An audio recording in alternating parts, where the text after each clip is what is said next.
Sophia will recount how I took control of my life and put a stop to my husband Xander's destructive influence. For privacy reasons, I'll be using pseudonyms. As a prominent lawyer in my state, anonymity is crucial for various reasons. Let's not delve into the intricacies of my and Xander's love story. We fell in love, got married, and eventually divorced. The love, it seemed, wasn't reciprocal, as Xander cheated on me. The signs were apparent: avoidance, excessive time outside, and frequent business trips, though I wasn't involved in his sizable business. Despite my success as a lawyer, Xander considered me a failure due to earning less than him. One day, during another one of his supposed business trips, I decided to investigate. I discovered a secret Facebook account on his old laptop, confirming my suspicions. He was cheating with a beautiful woman, someone he found more attractive than me, often criticizing my appearance. Heartbroken and angered, I confronted him immediately. "Sandra, are you cheating on me?" "I have proof," I declared. Xander callously responded, "Sophia, you're just not that interesting anymore. You're always engrossed in pointless cases, neglecting me. Besides, you're not a supermodel who can captivate me with looks alone." Confused, I retorted, "What are you talking about, Xander? I have a demanding job, and you knew that when we got married. I haven't neglected you. It's you who stopped coming home and refused to communicate." And that's how I discovered Xander's affair when I finally decided to confront him. I anticipated a degree of remorse from him, but the cold response I received caught me off guard. He shifted all the blame onto me, justifying his cheating, a claim that held no validity. Refusing to be falsely accused, I pointed out the flaws in his accusations. Instead of defending his position, he turned cold once more and nonchalantly revealed that he was relieved I had discovered his affair. In a chilling tone, Xander declared, "Good that you found out, Sophia. I no longer have to hide my beautiful girlfriend. She and I will have a perfect life together after I divorce your useless self. Finally, I will marry someone who's worthy of me and my name."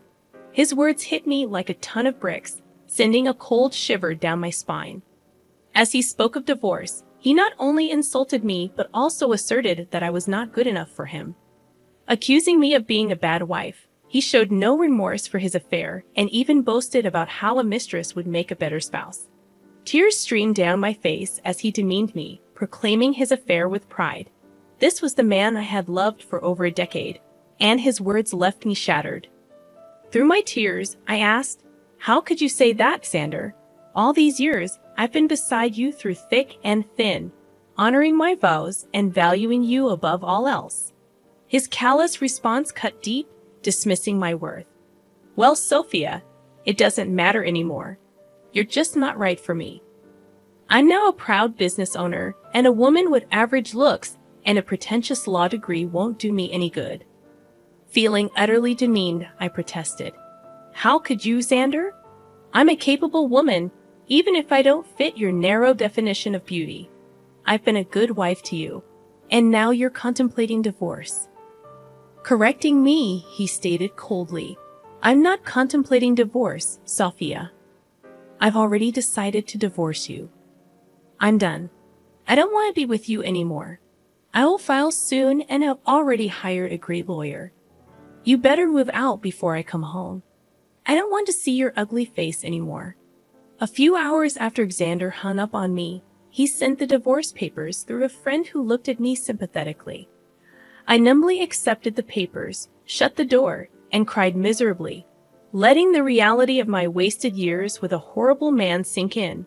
However, I decided I wouldn't let this break me. I was a strong woman who would take control of her life and teach Xander a lesson. When Xander's friend delivered the papers, he mentioned that Xander had talked about drawing out the divorce. Initially puzzled, it dawned on me that we had a prenup. Xander had insisted that I was entitled to half of his business if he cheated, something I had overlooked in my emotional turmoil. It made sense why Xander wanted to prolong the divorce. He hoped I would give up my rightful share. Determined not to let go of what was rightfully mine, I immediately called his lawyer and set up an appointment. Within 2 days, I moved out of Xander's house and into my childhood home, which was in my name. I texted Xander that I had already moved my belongings, asserting, I took my ugly face and body out of your Dan house. Good that you've come to your senses and not making a fuss. Xander responded, boasting about his lawyer's reputation. But I calmly warned him, I won't give you my business, that's for sure. For now, you will stay away from me. Determined to uphold the prenup, I was ready to face whatever challenges lay ahead. I don't want to talk to you. You can only speak to me through my lawyers now, and I expect you to empty my house. Xander's words ignited a surge of boiling rage within me. It's astonishing how anger and hatred can fuel one's determination when faced with such utter contempt. My mind cleared, and I couldn't help but almost laugh at Xander's ignorance. He had no clue who he was up against. Doubtful that his lawyer, Jake, knew either, I arranged a meeting with him at a cafe. Upon seeing me, Jake began to visibly tremble, only calming down upon recognizing me. He seemed confident, but not enough. Jake was a decent lawyer, but he hadn't anticipated facing off against someone like me. Xander never considered me influential, so Jake was utterly unprepared for our encounter. Jake appeared nervous and his hands shook, but I refrained from further intimidation. He wasn't to blame for my predicament. Hello, Jake. Nice to see you here, I greeted, noticing his surprise. If you have any doubts, let me clear them for you. Yes, I am the wife. Ma'am, I'm so sorry. I wasn't expecting you to show up. Jake stammered, flustered by my presence. The surnames don't match because I got married after I received my law degree. I used my maiden name for official purposes, I explained. Ah, I see, Jake muttered, visibly uncomfortable. So, I'm guessing you want to drag out this case. That's what my client has told me. Your client has been misleading you, Jake. He's the one who wants to prolong this case. Isn't that what he told you? I confronted him directly, knowing my reputation as a lawyer spoke volumes. Jake squirmed under my scrutiny. Accustomed to asking the right questions, I didn't mince words. You don't have to answer that, Jake. I've known Xander for over a decade. I married that idiot for God's sake. I know what goes through his thick head. Concerned for Jake's predicament, I decided to enlighten him. Since I know you, and it's not fair on you, I'll tell you the truth about this divorce. What do you mean, ma'am? Jake inquired, clearly taken aback. Did my dear husband mention to you that he cheated on me? I asked pointedly, watching Jake's expression for confirmation. His reaction spoke volumes, confirming my suspicions. Once again, Jake was caught off guard by my revelation. I won't lie to you guys. It did sting and hurt my ego to admit to my colleague that I had been cheated on. It's not a pleasant experience. However, I knew better than to betray my emotions. No matter how humiliated I felt, I still had the upper hand, and I was well aware of that. Jay, on the other hand, didn't know. He said, no, I don't think my client has told me about that. But he did warn me that, in his words, you would make some baseless accusations because you want to ruin him. Oh, you poor thing, Jake. Your client has played you like a fiddle. Although it might make you happy to know that Xander thinks you are one of the best lawyers out there. Well, that's a big compliment, but I will never measure up to you, ma'am, Jake confessed. I wish he had told me that his wife also practices law. He only told me that you work at a law firm. My husband never really took my accomplishments seriously. He had a habit of undermining my work and influence. It was foolish of me to stay with him this long. However, it was smart of me to sign the prenup to save my butt, I shared. Jake was completely taken aback by the mention of the word prenup. He looked shocked, and the term seemed foreign to him. I didn't need to be a rocket scientist to know that he had been ambushed again. Xander had conveniently forgotten to mention the prenup to Jake, perhaps hoping I had forgotten about it. Well, who knows? It didn't matter. Since the word of the prenup was out there, Jake was frazzled. There's a prenup in this marriage? Your husband hadn't mentioned that. Do you have any proof, ma'am? Jake inquired. Oh, I do have plenty of proof, Jake. I brought the papers along. I had a feeling that Xander would try to get out of dealing with the consequences of his actions. Well, Not on my watch. I would really like to see the papers, ma'am. Also, I think I would need to see proof of his affair if you have any. Don't worry, Jake. I brought along everything. Like I said, it isn't me who wants to drag out this divorce. The sooner it happens, the better it is for me. I handed over all the evidence to Jake, from messages to pictures and documents. I had all the proof right in my handbag, casually giving them to Jake, knowing that the case would always go in my favor. Jake studied each and every document thoroughly before signing and looking rather defeated. He then looked at me and said, "I see that you have solid proof of everything, ma'am. I had no idea about all of these things. I figured that out, Jake. Also, I know how difficult it is to work with unreliable clients, especially when the opposite party has an equally strong lawyer for their case."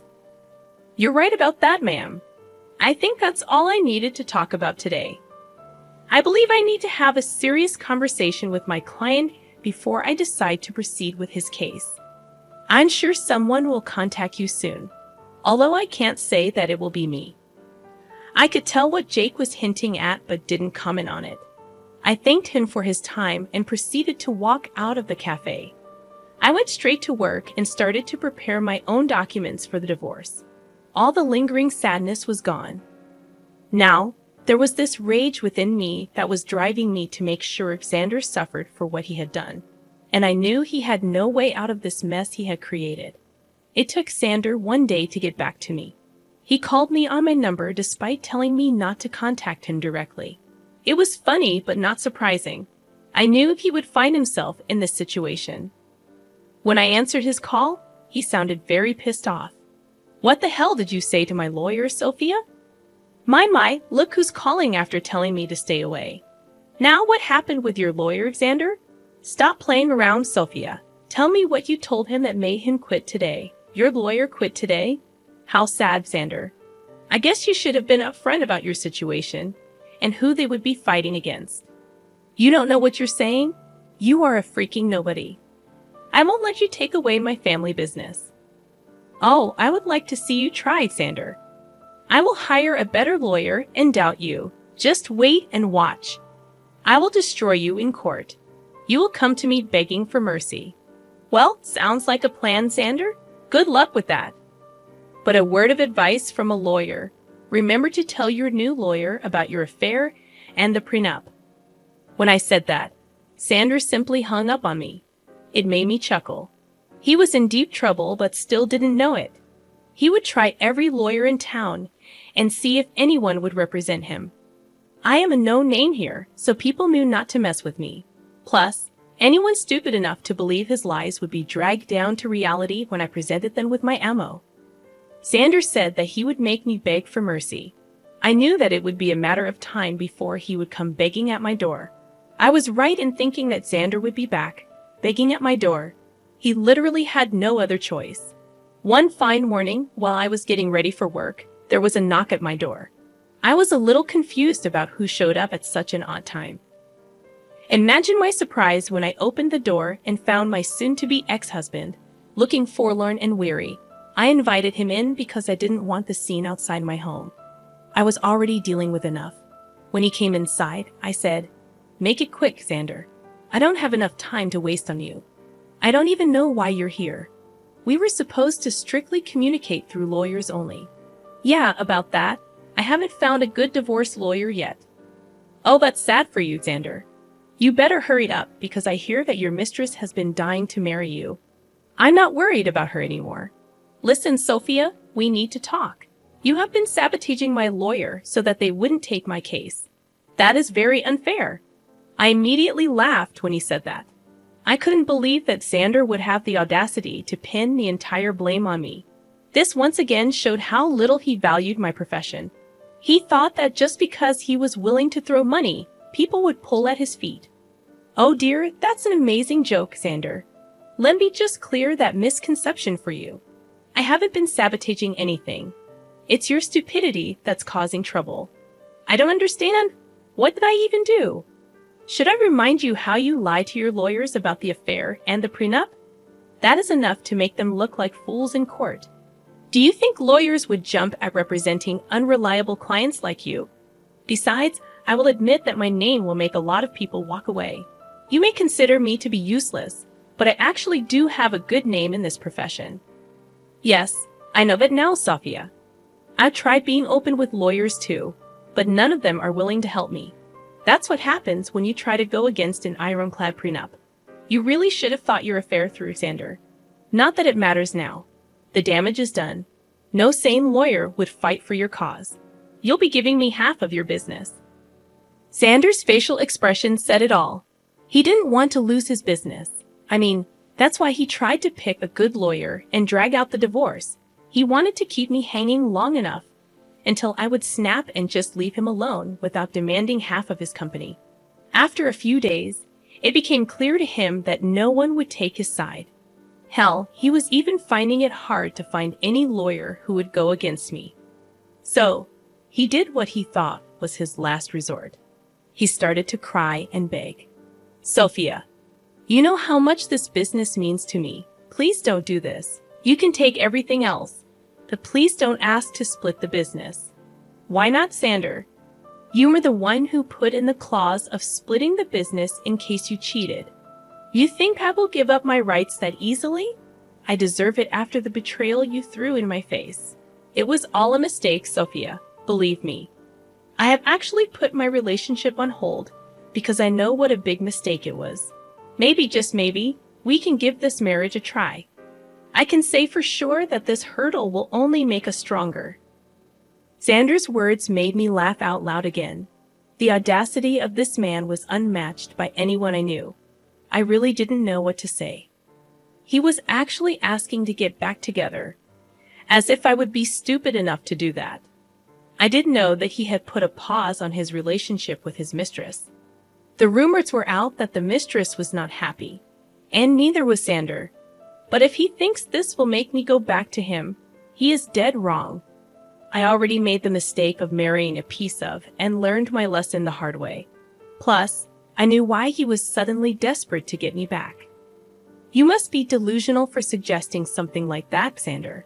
I didn't come this far in life by being utterly stupid. I know that you want to get back to me because you don't want to split your business. Sophia, we were happy together. Let's just look past this one time and restart our marriage. I will cut off my mistress. I swear there's no reason to do that, Xander. Believe me, that woman is going to start running once she finds out that you won't be very rich after the divorce. As for me, this is my golden chance to get out of this sham of a marriage. I must thank you for showing your true colors before we had kids. Now you will reap what you have sown. With that, I was pretty much done with my piece.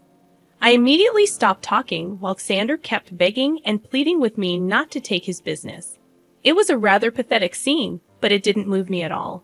Instead, it made me think of the times I went to bed crying because this piece of expletive I call my husband decided to betray me.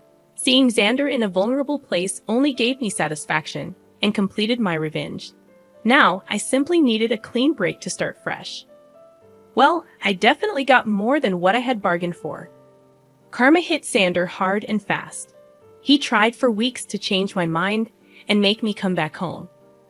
I turned a blind eye to everything simply because I wasn't interested in his drama. I was ready to move on.